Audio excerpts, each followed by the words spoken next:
ए भसुर माड़वा में टिकावा पुरान लैल हो। ए भसुर माड़वा में हारावा पुरान लैल हो।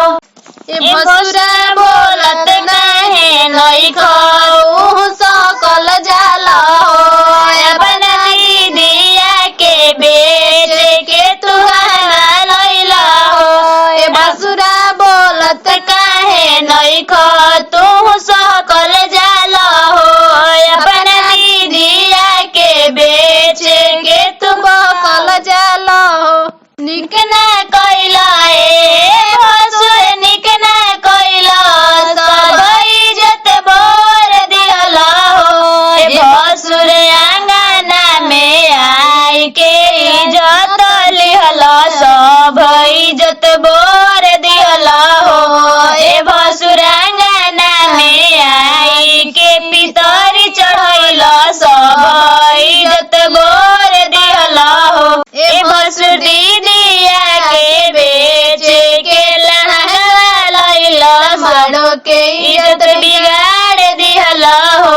ए भसुर दीदिया के बेच के लहंगा लैल सब इज्जत बिगाड़ दिहल हो। बाउर बाड़ ए भसुर बाउर बाड़ वरु तू बाउर बाड़ हो। ए भसुर टिकावा चढ़ाई के चोरा लिहल आंगन के शोभा बिगाड़ दिहल हो। ए भसुर टिकावा चढ़ाई के चोराई लिहल आंगन के शोभा बिगाड़ दिहल हो। लादो तू हरवा चढ़ा दो लहंगावा लादो तू हरवा चढ़ा दो लहंगावा। हमारी मड़ौआ के शोभा बढ़ा दो हमारी मड़ौआ के शोभा बढ़ा दो। लहंगा चढ़ावे लो बउआ के अपना बेच के नथिया चढ़ावे लो दीदिया के साटा लिख के। नथिया चढ़ावे लो दीदिया के साटा लिख के। बड़ा निक लागे हमारा आंगन में जब नाची है। बड़ा निक लागे हमारा आंगन में जब नाची है। तो निशा में पट जाली कोनो खींचला के।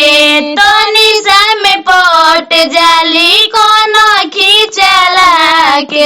देखी लोग हौसला आंगनवा में आके।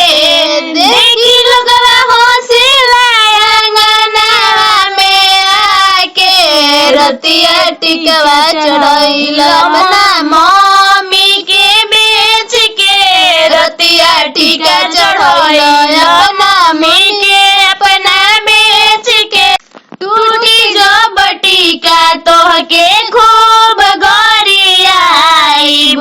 बड़ी निक लागे भसुर